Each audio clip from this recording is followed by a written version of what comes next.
Mesdames, Messieurs, bonsoir. Merci de nous rejoindre à Canal Algérie. Nouveau numéro de questions d'actu qui se penche ce soir sur la réunion gouvernement Wali.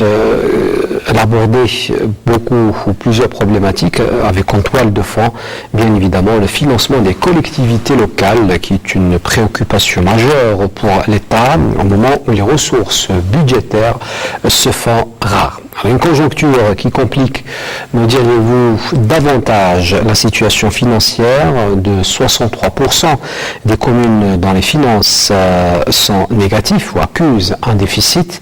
Beaucoup de questions soulevées, des recommandations proposées à l'occasion de la réunion gouvernement Wali, donc présidée ce samedi par le Premier ministre Abdel Mekselem, notamment concernant le rôle pour des collectivités locales dans la promotion de l'investissement, la place des collectivités locales dans le nouveau modèle de croissance, ainsi que l'optimisation et la diversification de la fiscalité locale. Pour en débattre, nous avons le plaisir de recevoir M. Abdelrahman Madani Fouatih.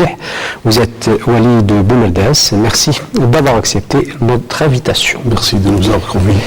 Également avec nous, professeur Mohamed Chérif Belmihoub. Vous êtes professeur d'économie et de gestion publique. Merci d'être avec nous ce soir. Merci pour l'invitation. Et à vos côtés, M. Yazid Belkalem, vous êtes président de l'Assemblée populaire communale d'Iloula Oumalou dans la wilaya de Tizi Ouzou. Merci d'être avec nous ce soir. À vous aussi. Nous avons entamé notre débat. Je vous invite et j'invite les téléspectateurs à suivre ce compte rendu. Signé Abdelmajid Ben Qassi, il revient sur les principales recommandations dégagées à l'issue de la réunion gouvernement Ali concernant notamment l'amélioration des finances locales. La fiscalité locale prend toute son importance dans la finance des collectivités locales, avec notamment l'implication de l'administration dans le recouvrement des impôts et taxes qui sont une source non négligeable pour le développement des communes dont les besoins sont à chaque année plus nombreux. On n'arrive pas à couvrir l'existant. Donc moi j'ai dit il faut qu'on fasse une évaluation sur le recouvrement de l'existant. Il y a 20 taxes qui attirent au niveau des communes, mais on n'arrive pas à les collecter. Tout simplement parce qu'on ne sensibilise pas le citoyen. Et deuxième volet, on n'arrive pas à mobiliser les agents d'autres secteurs. Je suppose que l'intervention de M. le ministre des Finances durant la plénière d'hier a été très claire. C'est vrai qu'il y a certains patrimoines fiscaux ou bien certains patrimoines relevant des communes et des collectivités locales qui sont très mal exploités. Et notre rôle actuellement, c'est de rechercher toutes ces ressources. Des propositions ont d'ailleurs été faites pour revigorer et brasser large en trouvant de nouveaux produits fiscaux ou activités à imposer. Un travail qui doit commencer par la sensibilisation des contribuables. Pas uniquement une campagne de sensibilisation, mais je pense qu'il y a une réforme en profondeur concernant la fiscalité locale et la collecte, elle va s'insérer en droite ligne dans ce volet parce que, comme vous le savez, les communes ne sont pas très compétentes pour procéder à la collecte, alors que c'est leur rôle. Nous avons arrêté donc une série de mesures que nous allons proposer à la plénière qui vont permettre d'améliorer les fiscalités locales. Ça va de la création de nouvelles taxes vers la valorisation de ce que nous avons déjà, la mise en œuvre des taxes existantes. Il y a beaucoup de taxes qui sont là, il y a des taxes qui sont là et qui ne sont jamais appliquées, donc on va essayer de s'y mettre. Cette fiscalité qui représente pratiquement 17% de la fiscalité ordinaire a été revue dans l'atelier où la principale recommandation réside dans le fait qu'il va y avoir un code de la fiscalité. Et là, il faut certains mécanismes qui vont permettre un peu de collecter tout cet argent qui dort à travers les communes. Leurs biens, le foncier, notamment la taxe foncière, qui actuellement est une des impositions dont le recouvrement est très faible. Contrairement aux autres pays où l'impôt par excellence des collectivités locales est l'impôt foncier. Les recettes fiscales qui, au bout de son effectif, qu'avec la création d'entreprises et la constitution d'un tissu industriel. Ce n'est pas qu'il y a des entreprises qui ne payent pas leurs impôts, c'est qu'au niveau local, nous avons une certaine insuffisance en termes de développement économique. Vous savez, dans une commune qui se développe, il faut aussi qu'elle développe son tissu industriel, son tissu économique. Donc le tissu économique, c'est un ensemble d'entreprises. Ces entreprises génèrent de la richesse, génèrent de la valeur ajoutée, créent des emplois. Le cap doit donc d'abord être mis sur la création d'entreprises locales, un salut pour la commune, et c'est la meilleure stratégie pour tout développement. Alors, je commence avec vous, Monsieur Abdelrahman Madani Fouatih. Je rappelle, vous êtes Walid Boumaldas.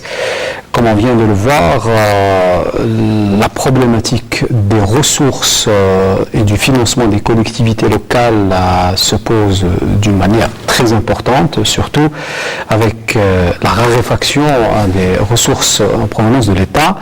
Alors, trouver justement ces ressources, c'est désormais une mission qui incombe en premier lieu au Wali, premier responsable des collectivités locales. Que faut-il faire? Là, vous êtes en train d'aborder un problème crucial et très important au niveau des collectivités locales. Le grand problème réside dans le fait de collecter le maximum de ressources à travers des gisements aussi minimes soient-ils dans ces communes-là.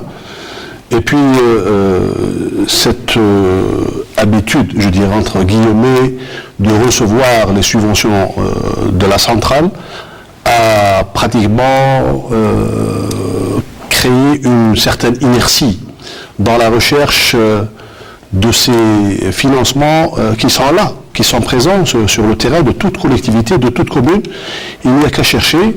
Et puis, aujourd'hui, la situation, la crise, et cette nécessité de trouver de jugements supplémentaires va permettre aux élus, notamment les présidents d'APC et les services financiers concernés, de procéder de la meilleure manière et la plus efficace à collecter et de réunir le maximum de financement. Je crois que c'est possible dans la mesure où nous avons déjà commencé par un travail. D'ailleurs, la couleur a été annoncée lors de la première rencontre qui a été tenue l'année passée, le 29 août 2015, la même rencontre Wali Gouvernement, et où a germé cette idée d'en faire du Wali manager économique, notamment dans la recherche de gisements supplémentaires ou d'exploiter au maximum les gisements existants. Nous parlerons de l'allocation des biens, nous parlerons de la taxe foncière, nous parlerons de la taxe d'habitation, nous parlerons de la taxe d'assainissement, et puis tout ça peut faire des rentrées supplémentaires pour les communes. Je crois que le travail a été déjà entamé, et puis il y a une prise de conscience très importante au niveau des communes. Et maintenant, nous attelons premièrement à recenser et à créer le soumis de consistance de ces biens, et puis permettre aussi de voir quels sont les moyens de récolter premièrement, et puis attendre cette offrande tant attendue de la finance locale, et puis ce code fiscal. Mais je crois que maintenant, la feuille de route est toute tracée, et la consécration d'un atelier dédié à cette réflexion qui a été tenu hier, notamment l'atelier numéro 2, la fiscalité locale, a permis d'arrêter un certain nombre de recommandations, et M. le ministre a insisté sur le fait que le nerf de la guerre doit être pris en charge de façon très sérieuse. Et il a répété au forum de la radio aujourd'hui, mais je crois qu'aujourd'hui, c'est parmi les chantiers les plus importants que nous devons entamer au niveau des communes et des wilayats. Et beaucoup de communes en ont les moyens pour sortir du top des 63% que vous avez abordé aujourd'hui. Justement, il y a des disparités entre les différentes wilayas du pays, et ce n'est pas toutes les wilayas qui disposent des mêmes ressources. Oui. J'avais parlé au début, j'avais dit des gisements aussi minimes soient-ils. Ça veut dire que chaque commune a des spécificités, a les moyens d'avoir ces petites recettes, mais je crois qu'en piochant, avec une aide des services fiscaux, une aide des services administratifs de la wilaya, je crois que nos communes pourront profiter pleinement de ces ressources. Je crois qu'aujourd'hui, ce que nous avons n'est pas suffisant. On parle de taxes, on parle de redevances, et c'est à partir de là qu'on pourra réfléchir comment revoir cette manière de collecter cet argent et puis comment renflouer les caisses des communes à travers d'autres moyens. Alors, comment renflouer les caisses des communes? C'est vrai que beaucoup de communes, alors on parle de 63%, c'est-à-dire 103 communes sur 1541 affichent un déficit. C'est un chiffre énorme. Où se situe le problème, M. Boumégoub? Je voudrais d'abord rappeler une chose importante pour que la suite de notre débat ait un sens. La commune comme la wilaya sont des institutions constitutionnelles, c'est-à-dire qu'ils ont un statut au sommet des institutions. On a l'impression que la commune c'est quelque chose laissé à la marge sur un territoire isolé. La commune comme la wilaya, ils ont le même statut, c'est-à-dire créé par la Constitution. À partir de là, c'est toute leur légitimité qui est déclinée de la Constitution. Et lorsqu'on dit qu'ils sont déficitaires, non, c'est pas vrai. C'est le système fiscal en place qui a fait qu'ils sont déficitaires. C'est la manière de répartir l'impôt national. Nous sommes dans un État unitaire, et l'État unitaire a des impôts nationaux dominants. Quelques impôts et taxes locales. À partir de là, la manière de répartir, on décide si c'est déficitaire ou pas. Si on revoit la répartition de la fiscalité, de la collecte de la fiscalité des impôts nationaux, à ce moment-là, la subvention de l'État, pas du tout, c'est leur droit, parce que sur ces baladiettes, sur le wilaya, sur les territoires de ces collectivités territoriales, sont logées des usines, des entreprises, du commerce qui payent les impôts. Donc c'est normal qu'une partie de ces impôts leur revienne. Parce que le partage entre les collectivités territoriales et l'État n'a jamais été réglementé en Algérie. Et là, je pense qu'il faut une loi organique qui définit les missions de la PC, de la wilaya et de l'État. Et à partir des missions de chacune de ces institutions, on partage la recette nationale. Mais aujourd'hui, il y a des collectivités locales qui prennent en charge des missions de l'État, et c'est normal. Donc c'est un problème au niveau du système de péréquation? Aujourd'hui, la péréquation, c'est le FCCL, enfin l'ex-FCCL, la Caisse de solidarité, qui joue son rôle. Mais je veux dire, on a l'impression de dire que l'État donne aux collectivités locales. Non, c'est leur droit d'avoir une partie de la recette fiscale. Parce que l'impôt est perçu national, l'essentiel de l'impôt en Algérie est national, parce que nous sommes dans un État national, dans un État unitaire. Si nous étions dans un État fédéral, on aurait des impôts locaux. Est-ce qu'on fait la différence en réalité entre ce qui est impôt national et ce qui est fiscalité locale? La fiscalité locale, il y a 20 impôts et taxes locales, mais qui ne représentent pas beaucoup. C'est à peine aujourd'hui 5% moyenne nationale du budget des communes. 25%. Si on améliore et on fait tout ce qu'on fait, on le porte à 10%. Mais les 90% restent dépendantes de la fiscalité nationale, des recettes budgétaires de la nation. C'est ça la grande question. Donc, mais si à travers une loi organique, par exemple, pourquoi je dis loi organique? Pour que les autres lois se soumettent à cette loi organique et qu'on définisse le rôle de chaque niveau, collectivité territoriale et l'État. C'est au-delà d'un code communal. Au-delà, oui, ça va. Au-delà, absolument au-delà. À partir de là, on comprendra qu'est-ce qu'on donne quand la commune prend en charge un service public de l'État. Il faut qu'il y ait une contrepartie, il faut une compensation, la péréquation, la solidarité. Tout à l'heure, vous avez posé la question, il y a des communes riches et d'autres moins riches. Là, il y a ce qu'on appelle la solidarité intercommunale. Elle est horizontale, mais tout ce qui est vertical, ce n'est pas de la solidarité, c'est du droit. C'est-à-dire que j'ai droit à une partie de la fiscalité.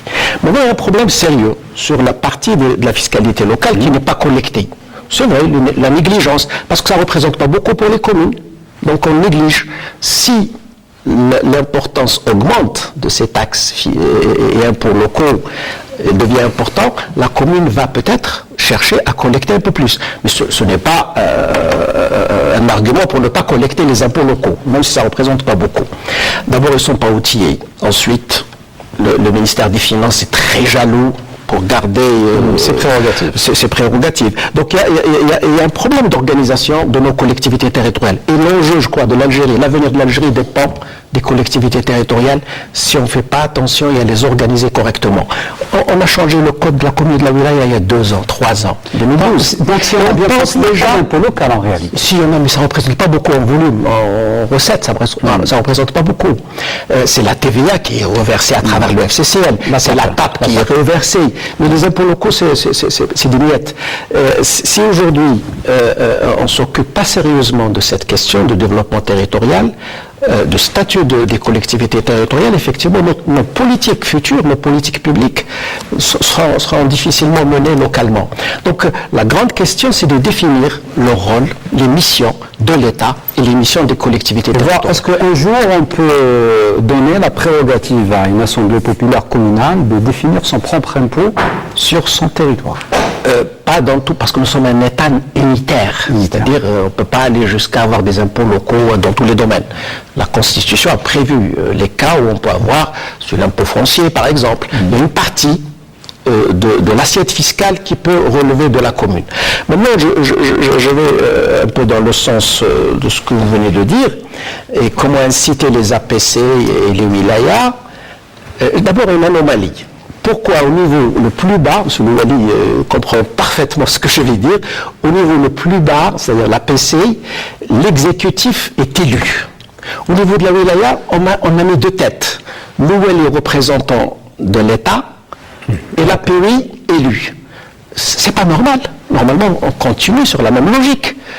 Si au niveau de la base, la PC, c'est un exécutif élu, au niveau de la wilaya, on peut avoir l'exécutif élu aussi, et le Wali joue un rôle de contrôle au nom de l'État, de contrôle de régularité. C'est la grande question. Mais je termine maintenant, je reviens un peu sur les questions de fiscalité. On propose notamment dans la réforme d'élargir un peu les prérogatives du secrétaire général des APC. C'est un faux problème, je pense. Il faut responsabiliser les élus. Quand quelqu'un est élu, il faut le responsabiliser. Il ne faut pas le désigner ou le nommer par élection et puis on ne le responsabilise pas. Il faut le responsabiliser pour qu'il se mouille. C'est ça la gouvernance. Je reviens un peu sur la fiscalité. Quand vous avez dans une APCI des ressources fiscales, sur la fiscalité, les impôts locaux, etc., et des ressources de patrimoine. Les APC, ils ont des patrimoines qu'ils ont pratiquement abandonnés, qu'ils ne cherchent pas à les valoriser. Il y a des loyers vraiment ridicules. Moi, je vais oser quelque chose, parce que mon statut me le permet. Pourquoi on ne transfère pas aujourd'hui tout le patrimoine au PGI, aux communes? Les logements qui sont sur le territoire d'une commune, pourquoi c'est le PGI qui les gère à travers le ministère de l'Habitat? C'est la commune sur son territoire, ses citoyens y habitent. Osant transférer ce patrimoine à la commune, et elle perçoit des loyers à ce moment-là, et en percevant des loyers, je peux les inciter. Je calcule, le ministère des Finances peut, à travers ses services déconcentrés, calculer les recettes de la commune. Voilà vos recettes. Vous les faites ou vous ne les faites pas, c'est votre problème. Moi, je considère que c'est des recettes. Je les comptabilise dans votre budget. Et à ce moment-là, vous allez voir les présidents d'APC qui vont chercher ces recettes puisqu'ils sont budgétisés. C'est ça les grandes questions, je pense. Nous reparlerons, professeur Benmeroub, sur ces problèmes qui sont liés, entre autres, et principalement à la question de la décentralisation. Mais je me tourne vers M. Yazid Belkalem. D'abord, est-ce que votre commune, la commune que vous gérez, est déficitaire? Bien sûr, c'est une commune tout d'abord déficitaire. C'est une commune située dans une zone rurale qui n'a pas de ressources. Je dis qu'il n'a pas de ressources dans le cadre de la fiscalité, mais c'est une commune qui est très riche en ressources humaines. Donc, oui, nous sommes une commune déficitaire, une commune qui a besoin de subventions de l'État. Donc, si je regarde les fiscalités qu'on a, c'est insignifiant. Nous avons par exemple pour l'année 2017 13 58 843 comme dinars comme rente défiscalité. Donc, comme vous voyez, la masse salariale qui prend vraiment le budget de fonctionnement, presque la totalité du budget de fonctionnement. Donc, je pense pour la nôtre, c'est pas facile de la gérer. Et comme je l'ai dit, pour booster l'investissement, c'est une commune située, je dis, au fin fond de la montagne de Jurjura. Donc, c'est pas facile. Et comme monsieur l'expert l'a dit, l'a souligné, il faut tout d'abord revoir le système de fiscalité et de revoir les taux qui sont très importants, parce que si j'ai un taux de... j'ai un tableau devant moi, par exemple, la fiscalité, la vignette automobile, la commune ne perçoit rien. Donc, c'est 20% pour l'État et 80% versés directement au FCCL. Et l'année passée, nous avons sincèrement eu l'expérience et ils nous ont appelé à ce que nous allons proposer nos projets dans le cadre du FCCL. Vous avez une enveloppe, par exemple, de 12 milliards de centimes. On a fait nos propositions, mais par la suite, il n'y a rien. Et donc, le Fonds commun des collectivités locales, pour moi, il n'est pas réservé pour les communes déshéritées, les communes que l'on en a besoin. Donc c'est très important. C'est un impôt qui est versé dans une autre case. Alors c'est pas le FCCL, c'est depuis 2015. Maintenant c'est le fonds de solidarité. C'est la caisse. La caisse de solidarité des collectivités locales. Le CGSCL. Alors le problème se pose, j'imagine, dans la wilaya de Boumerdas, où beaucoup de communes sont à vocation agro-pastorale, et c'est la responsabilité des walis de trouver des solutions à ces collectivités locales, à ces assemblées populaires, pour trouver les ressources nécessaires. Moi, je voudrais dire un petit mot de ce que vient de me dire le professeur Blumihub, pour faire la distinction entre le débat général sur la réforme de la fiscalité, qui est un problème présent, qu'on doit traiter, qu'on doit régler sous toutes ses dimensions et toutes ses retombées. Mais devant la conjoncture que connaissent toutes les wilayettes, que connaissent toutes les communes, nous devons réfléchir ensemble, dans un court terme, à trouver ces gisements-là qui peuvent nous permettre de renflouer nos caisses. M. Blumihub a donné un exemple sur les logements OPJI. Moi, je ne partage pas cette idée. Je donne la preuve. Nous avons des biens, notamment des logements. M. le Président d'APC peut le confirmer. Chaque commune a des logements communaux. Alors, allez-y voir. La perception des loyers, c'est minime. C'est infime et c'est insignifiant. Je vous dirai un autre exemple. Je viens d'être installé depuis quelques jours à la tête de la wilaya de Boumerdas. J'ai cherché un peu sur le budget primitif qu'on doit approuver, et j'ai trouvé dans les recettes que la wilaya détient 55 biens. 55 biens, à travers ces biens, nous récoltons annuellement 1 700 000 dinars. 173 millions centimes. Ce qui veut dire qu'il y a un problème de valorisation premièrement. Et puis ce n'est pas une négligence, comme dirait M. le professeur, mais c'est une complaisance. Excusez le mot, mais il y a des haqiqa. Je ne parle pas de toutes les communes, mais je parle là où il y a des biens, là où il y a des gisements pour récupérer de l'argent, il y a de la complaisance pour ne pas dire autre chose. Ça veut dire que actuellement, nous devons adapter les loyers, nous devons adapter les valeurs vénales des biens selon les coûts du marché. Je vous donne un exemple. Nous avons des locaux qui sont si bien situés dans beaucoup de communes. Je parlerai de Boumerdès et beaucoup de wilayats là où j'ai exercé. Nous avons des locaux à 300 dinars le mois. C'est des loyers à 3 chiffres. Alors, c'est une location à 300 dinars qui est relouée, entre guillemets, à presque 100 fois le prix. Ça veut dire qu'il y a un problème. Alors, premièrement, nous devons revaloriser la valeur de nos biens et puis renflouer les caisses par ce qui est existant. Le plus important, c'est ça.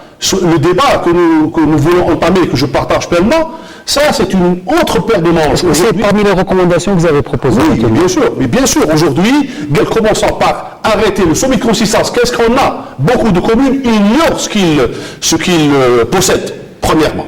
Et deuxièmement, les valeurs vénales sont en deçà de ce que nous avons sur le marché.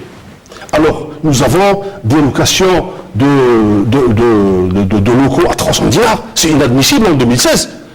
Alors, à partir de là, nous avons décidé, à travers des instructions que nous avons reçues du ministère de l'Intérieur et puis que nous avons réitérées hier dans les ateliers, premièrement, c'est d'arrêter de façon efficace les sommets de consistance, puis passer à la valorisation des valeurs de nos biens, en attendant d'arriver à ce qu'a proposé le professeur. Et c'est juste. Donc, valoriser les biens de chaque wilaya, de chaque collectivité locale, mais toujours est-il que certains acteurs de l'économie nationale, je parle du privé bien évidemment, se plaignent justement de taxes, notamment la taxe sur l'activité professionnelle, la TAP. Alors, ne pensez-vous pas que s'il y aura cette valorisation, comme vient de le mentionner M. Louali, il n'y aura pas une surcharge pour ceux qui exercent ce type de métier? Oui, mais nous sommes d'accord sur la manière de procéder. J'ai dit les revenus du patrimoine. Hein. On a négligé un peu les revenus sur la fiscalité parce que c'est un dossier plus lourd, plus difficile. Les revenus du patrimoine, effectivement, il faut les prendre. Là aussi, il y a un problème sérieux. Je suis entièrement d'accord. Il faut valoriser les patrimoines et taxer. C'est normal. La TAP est une taxe injuste. Les entrepreneurs, ils ont raison quand ils posent le problème sous cette forme.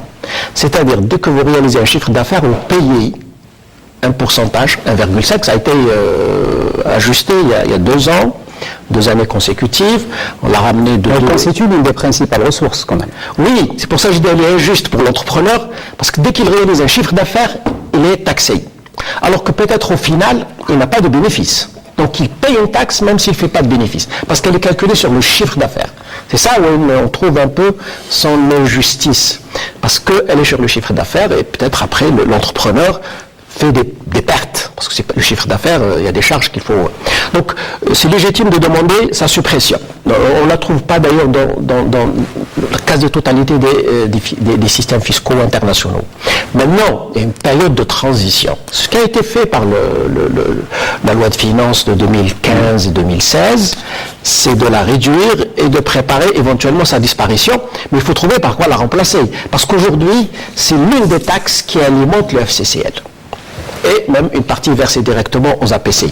Ça, c'est une démarche. On ne peut pas la supprimer tout de suite, même si la revendication des investisseurs est légitime.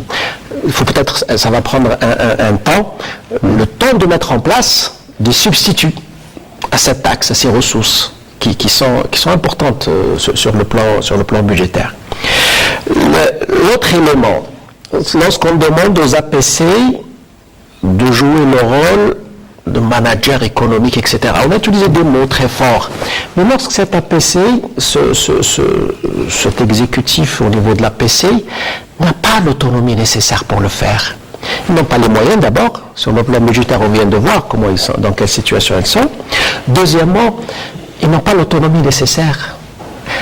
Et donc, c'est un problème de gouvernance. Comment voulez-vous qu'on fasse jouer à quelqu'un un rôle lorsque ce quelqu'un n'a pas l'autonomie nécessaire pour le faire?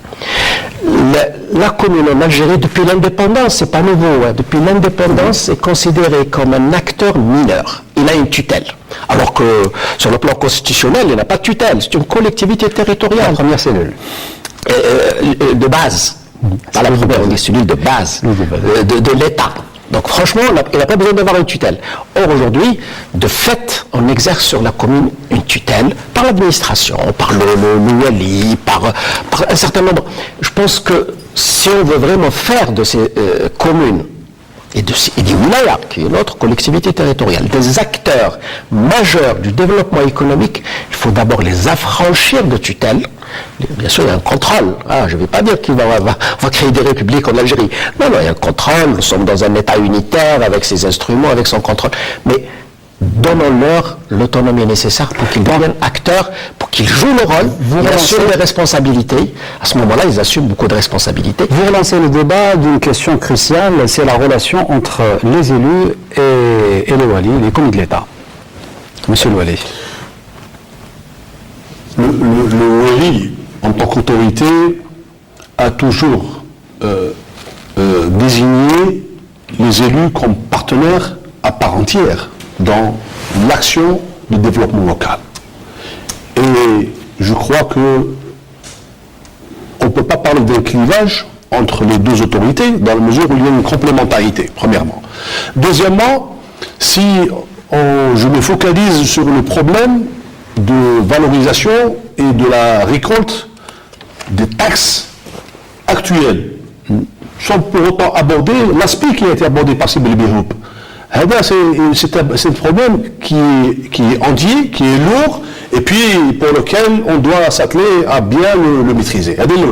Deuxièmement, il faudrait qu'à travers ces gisements aussi minimes, je l'ai dit plusieurs fois, ces gisements aussi minimes, on doit récolter ce revenu. Je vous donne un petit exemple. Est-ce que nos APC recouvrent la taxe d'enlèvement des ordures? On fait de l'enlèvement des ordures gratuitement, alors qu'il y a une réglementation de ce sens. Qui fait ce recouvrement? Personne.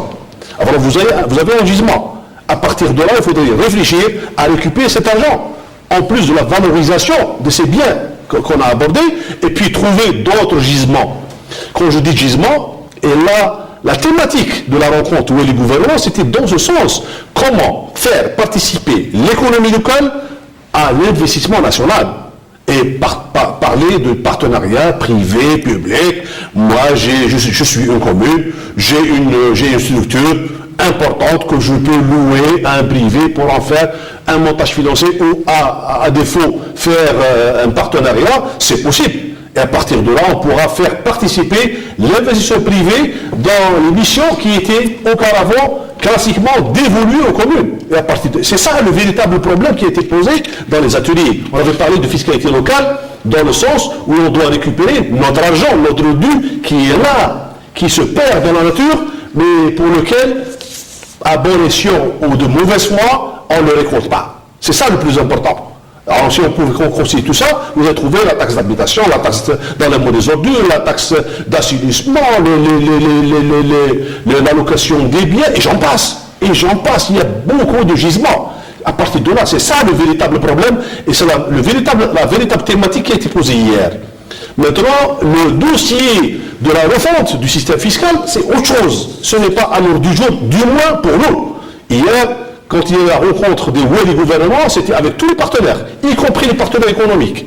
Et nous avons pratiquement ciblé un objectif commun pour tout le monde. C'est comment faire pour redynamiser l'économie locale. Nous avons des petites économies qui peuvent faire le bien des citoyens, et j'en passe.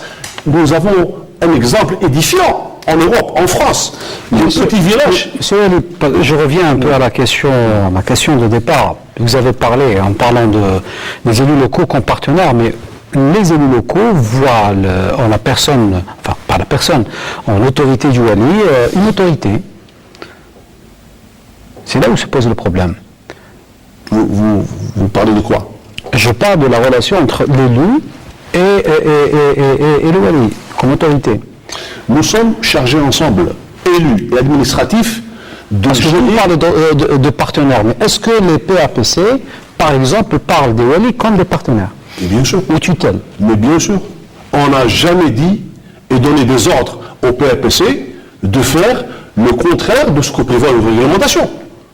Alors pour le renflouement, je dirais, des caisses des communes, il est attendu de nous tous, y compris les responsables administratifs, de chercher les meilleurs moyens et les meilleures issues. Comment récolter le maximum d'argent.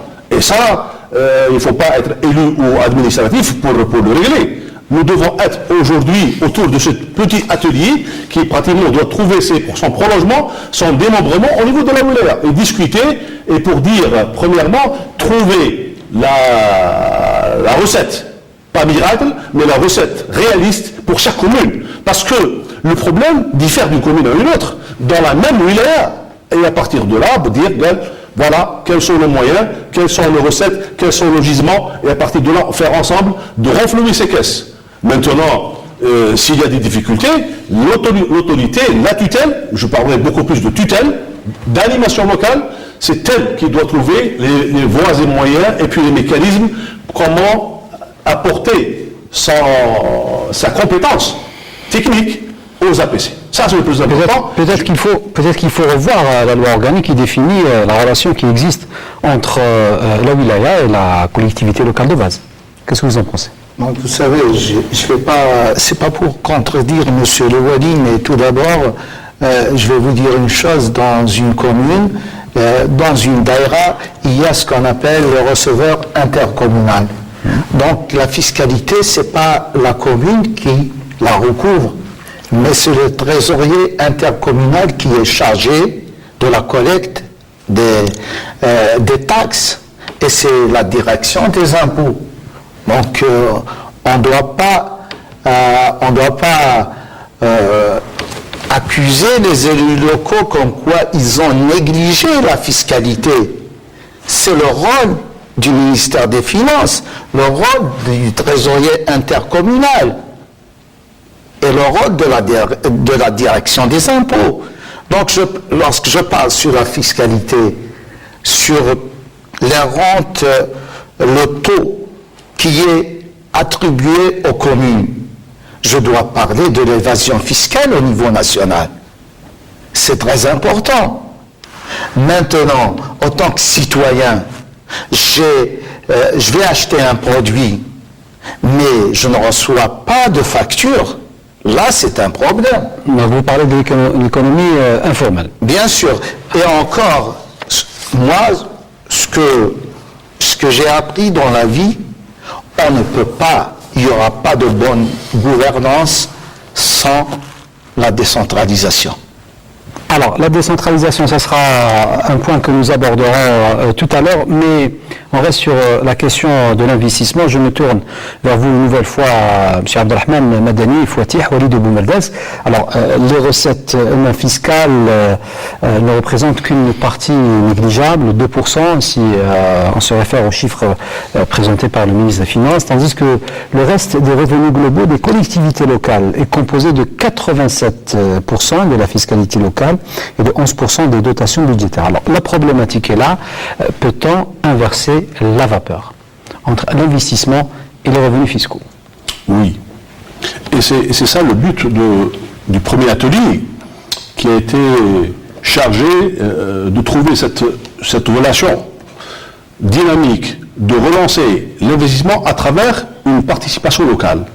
Ce qui veut dire que aujourd'hui, nous devons trouver, nous, collectivités locales, communes et wilaya, quels sont les moyens, les meilleurs moyens, comment renflouer nos caisses. Et à partir de là, trouver cette relation entre l'investisseur, notamment le privé, qui permettra de participer à l'action de développement local au niveau des communes. Et c'est possible, dans la mesure où il y a eu des expériences un peu partout. Et à partir de là, on pourra envisager de relancer notamment des activités qui étaient dormantes, des activités qui étaient par exemple perdues de vue, et à partir de là, on pourra revaloriser notamment des structures, des infrastructures, et puis des activités qui étaient dédiées auparavant à des entreprises publiques, qu'on peut récupérer dans le cadre des entreprises privées ou des entreprises en partenariat, et à partir de là, on pourra trouver pratiquement une nouvelle dynamique de développement local.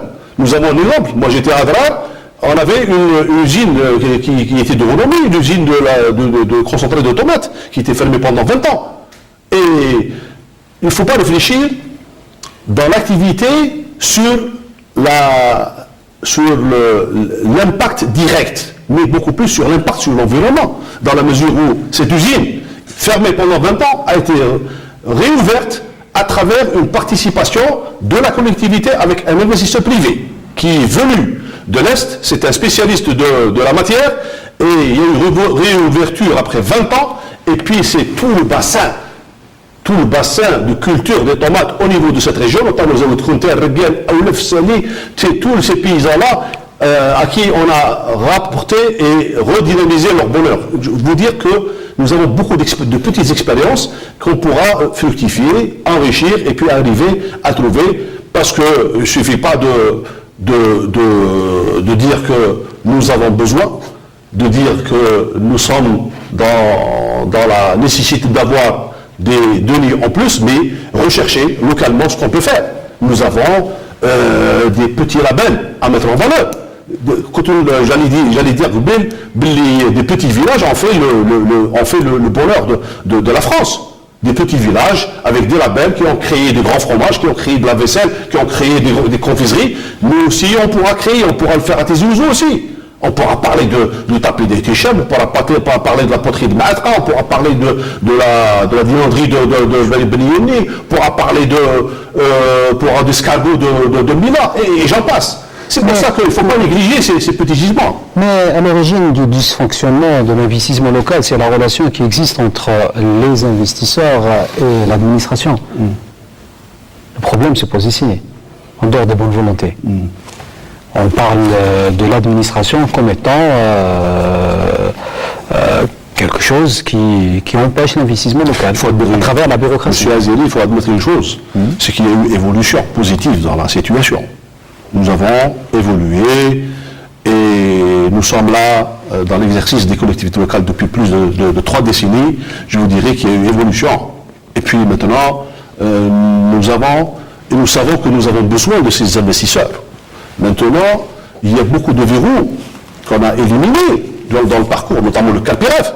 Et à partir de là, c'est le Weli en personne qui est chargé d'accompagner personnellement les investisseurs. Et quand je dis le Weli, c'est toute la machine de la collectivité locale. À partir de là, il faudrait imposer une démarche, une dynamique et une rigueur dans l'accompagnement de l'investisseur. L'investisseur aime être écouté, accompagné favorablement, et quand je parle d'accompagnement, de débureaucratiser la relation entre l'investisseur et la collectivité. Et je crois que maintenant, à travers la volonté politique premièrement, et puis toutes les orientations et notamment les mesures qui ont été prises dans ce sens, je crois, vont dans ce sens-là, à travers la création des zones d'activité spécialisées, les parcs industriels, et puis ce délai arrêté, des échéances arrêtées pour les investisseurs, pour les accompagner notamment pour l'acte de concession, pour le permis de construire, pour le lancement, et puis toutes les amenées que pourra avoir besoin l'investisseur, notamment l'eau, l'électricité, le gaz, et j'en passe. Alors, M. Belmiroub, donc en dehors de l'État, comment amener d'autres acteurs à participer à l'effort du développement local, et comme on vient d'écouter M. Abdelrahman Madani Fouatih, le champ ou la balle est dans le camp des investisseurs. Qu'en pensez-vous?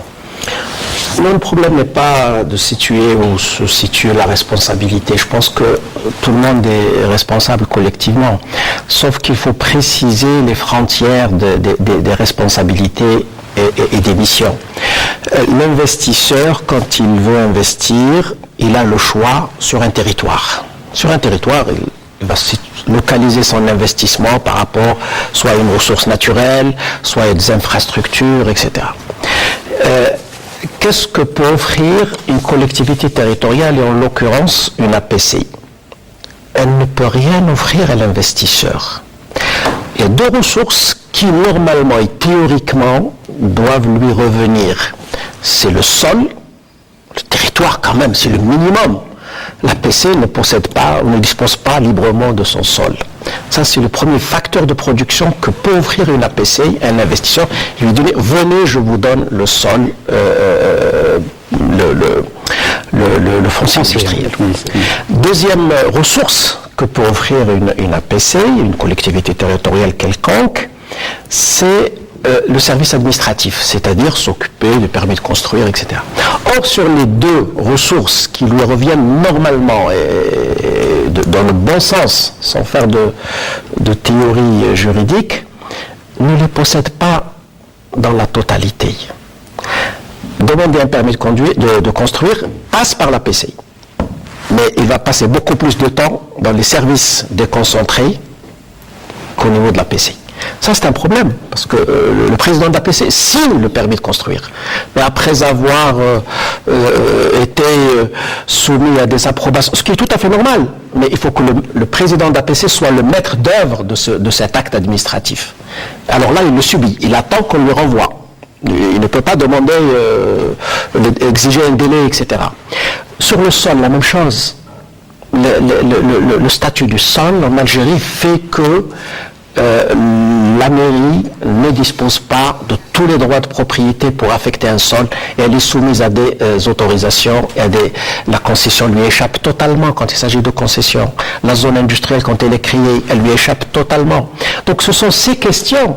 Si on veut faire de cette collectivité territoriale un acteur d'attractivité, un partenaire des investisseurs, c'est de lui donner cette possibilité de le faire. Sinon, on va tourner au rond et on va dire il n'a pas fait, il a fait, il n'a pas fait, il n'a pas fait. Je crois qu'il faut... Autrement dit, la solution est dans la décentralisation. La décentralisation. Oui, c'est ça la grande question, c'est celle-là. Tout à l'heure, quand j'ai parlé d'une loi organique au-dessus des autres lois qui réglementent un certain nombre d'activités, une loi organique sur la décentralisation qui définit les rôles, les missions et les responsabilités de chacun. Je pense que si on ne fait pas ça et on reporte ça plus tard, regardez, je termine avec ça. On a un code de la commune et de la wilaya 1990. Et puis on a un nouveau en 2012. En 2011. Et puis là, j'ai entendu ce matin dans la presse que vous avez vu hier, on prépare un autre code communal après 3 ans. Ça veut dire qu'il y a un problème. On se cherche. Nous sommes en train de se chercher quel statut donner à ces collectivités territoriales. Je pense, il faut aller aujourd'hui, il y a une maturité dans l'esprit des gens. On a gagné beaucoup en maturité. Nous ne sommes pas dans les années 90. Je crois qu'on a gagné en maturité. Les élus ont gagné beaucoup en maturité. L'administration, elle a beaucoup. Nous avons des walis qui exercent des rôles très très importants. C'est vraiment une mission, j'allais dire, impossible. Mais ils l'exercent dans des conditions institutionnelles pas claires du tout. Je peux me permettre de le dire, moi je suis à l'extérieur. Je pense que le moment est arrivé aujourd'hui, si nous voulons avoir des collectivités territoriales, si nous voulons avoir des responsabilités bien assumées par les walis, par les API, par les APC, il faut qu'on définisse cette décentralisation une fois pour toutes. Et de cette décentralisation découlent les statuts des collectivités territoriales et d'autres statuts. Mais si on ne règle pas ce problème, on va continuer à jouer, tantôt on lâche et puis on récupère. Moi je trouve personnellement, je trouve que le statut de 90 est meilleur que celui de 2011. Je le trouve, pour les avoir comparés. 2011, il y a eu quelques petites améliorations, par exemple l'intercommunalité. Mais sur le terrain, l'intercommunalité, elle n'a pas été mise en œuvre par aucune APCI. À ma connaissance, les 1541 APCI, aucune n'a mis une activité d'intercommunalité, sauf s'il y a des cas exceptionnels que je n'ai pas recensés, ça m'a échappé peut-être. Mais c'est bien, c'est une excellente chose, mais les conditions ne permettent pas de faire l'intercommunalité. Donc on avance sur des choses, mais le fond n'a pas été réglé, donc les points sur lesquels on avance ne sont pas pris en charge. Le nerf de guerre, M. Abdelhamid Mendani Fouatih, reste la décentralisation, car même les wilayas dépendent aussi des départements ministériels lorsqu'il s'agit d'investissement. Oui, mais je crois que nous évoluons. Faut-il une loi organique, comme vient de le stipuler on a demandé, dans le cadre des ateliers, on a demandé une refonte pour adapter nos lois fondamentales par rapport à la réalité du terrain. Nous sommes une nation naissante, et il n'y a pas de mal à se ressaisir. Et nous évoluons, et puis nous rectifions le tir pour faire à mesure, et je crois que nous sommes dans le bon sens. Hier, à travers les débats, auxquels ont pris part l'ensemble des intervenants dans la vie économique des collectivités locales, nous sommes arrivés à pratiquement au même constat et puis aux mêmes propositions et mesures. Donc, aujourd'hui, à travers ce que nous voulons faire pour l'investissement, parce qu'il y a un problème, pour répondre un peu à ces bénévoles, c'est que nous sommes tenus par des échéances, le court terme, le moyen et le long terme. Le court terme exige de nous maintenant qu'on s'implique et on s'applique pour cet investissement local à travers beaucoup de mesures. Moi, je ne partage pas l'idée que dire que le foncier échappe aux communes. Au contraire, parce que nous parlons des zones industrielles qui ont un statut spécifique et nous avons des zones d'activité. Les zones d'activité font partie du domaine communal qui est géré par l'agence foncière de Wilaya, qui est géré pour le compte des communes. Nous avons fait, je parlerai de mon expérience au niveau de la Wilaya de Mila, où j'ai créé des zones d'activité spécialisées avec la collaboration des APC, avec des communes. J'ai fait une zone spécialisée dans le froid à Tlarma, j'ai fait une zone spécialisée dans l'agriculture alimentaire à Ouadghalouf, et j'ai fait une zone spécialisée dans les médicaments et les pharmaceutiques au niveau de Ouadsegem, avec la participation des maires. Maintenant, les problèmes de remise d'actes de concession, problème des lenteurs dans le permis de construire, nous avons arrêté une démarche par la création des guichets uniques, tenus par des échéances. Au-delà de cette échéance, c'est acquis pour l'investisseur. Et à partir de là, je dirais maintenant que c'est un problème de volonté qui varie entre une commune et une autre, entre une wilaya et une autre, mais dans la foulée maintenant, les couleurs sont annoncées pour dire que la délivrance pour ces collectivités locales, c'est l'investissement. Et quand je dis investissement agricole, investissement touristique, investissement commercial, pourquoi pas? Justement, on profite de l'occasion pour savoir un peu vos projets dans la wilaya à la tête de laquelle vous êtes depuis quelques jours, Boumerdès en l'occurrence. Oui. Boumerdès, c'est une wilaya à vocation agricole et touristique par excellence. Nous avons une tradition dans la culture, de façon générale. Je parlerai de fruits, notamment le raisin, qui peut couvrir 45% des besoins du pays. Vous voyez à peu près là, qu'est-ce qu'on peut participer? Parce que, qu'est-ce qu'il est attendu de l'investissement? C'est de participer à trois aspects essentiels. Création de l'emploi, création de la richesse et la création de la valeur ajoutée à l'économie. Et Boumerdès peut le faire, qu'on pouvait le faire aussi, et que pourra le faire Wilaya de Mila. Je vous dirais, pour Mila, pour Tlarma, c'est une région qui produit de l'ail, qui peut participer à 60% des besoins de l'Algérie. Alors vous voyez à peu près, maintenant si on arrête une carte, je dis une carte d'investissement agricole ou touristique, on pourra dire que là on pourra avoir l'ail, là on pourra avoir le raisin, là on pourra avoir la pomme de terre, et vous connaissez les régions de la pomme de terre, et à partir de là, dire que voilà, on pourra faire un investissement complémentaire, et puis une interaction dans les produits que nous produisons, et à partir de là, dire que maintenant on pourra dépasser au moins ce stade de cette lanterne rouge qui à chaque fois revient pour dire que nous n'avons plus de subventions, nous n'avons plus de deniers. Et vous êtes pour la fiscalité agricole, la réintroduction de la fiscalité agricole? Bien sûr. Et bien sûr. Nous sommes preneurs. Les collectivités locales ne demandent qu'à avoir de l'argent. De l'argent qui est prévu réglementairement. Et puis maintenant, je crois que nous ne parlons pas uniquement de l'agriculture, nous parlons aussi du tourisme.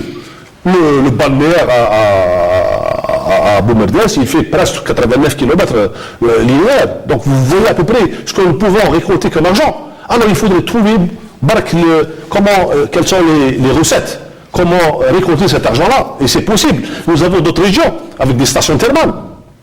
Nous avons des bains qui sont édifiés de façon anarchique, et là, il faudrait que la commune intervienne pour récupérer son argent. Et tout ça, ça peut paraître anodin, ça peut paraître minime, ça peut paraître insignifiant, mais je vous dirais, c'est les petites ruisseaux qui font les grandes. Voilà, c'est ça. Merci de... Monsieur Abdelrahmane Madani Fouatih, Walid de Boumerdès, merci d'avoir participé à ce débat et répondu à nos questions. Merci à vous, Monsieur Azid Belkalem, président. Un petit mot. Allez-y. De toute façon, face à la pression que nous subissons quotidiennement de la part... Une pression positive, Bon, je ne vais pas dire positive parce que c'est une pression face à des besoins des citoyens et le manque de subventions. Ce que nous demandons aux autorités centrales, soit l'augmentation de la part des communes dans les impôts et les taxes pour augmenter sa part de fiscalité, ou bien, ça veut dire revoir le pourcentage, ou bien augmenter les aides de la caisse de solidarité pour les communes, et enfin renforcer le programme du plan du développement communal financé par l'État. C'est très important, c'est ce que nous demandons et c'est très important. Parce que c'est pas facile de gérer à l'heure actuelle une collectivité locale et si ça persiste comme ça, les prochaines élections, je pense qu'il y a beaucoup de maires qui vont se désister parce que c'est très très dur de gérer une collectivité. Beaucoup de maires qui vont arriver. Je dirais, osons, nous avons les moyens. Merci donc Abdelrahmane Madani Fouatih, Walid Bouloudas. Merci à vous également Yazid Belkalem, je rappelle président de l'Assemblée populaire communale d'Iloula Oumalou, situé à 35 km du chef-lieu de la wilaya de Tizi Ouzou. C'est à 70 km. 70 km. Une belle région. Une belle région, une région touristique qui a une montagne et une vallée. Merci. Donc à vous également, professeur Mohamed Chérif Benyehoub, professeur d'économie et de gestion publique. Merci à vous également, madame, monsieur, de nous avoir suivis. On espère vous retrouver la semaine prochaine pour un nouveau thème de questions de l'actu. Je vous dis au revoir et bonne soirée. We'll be right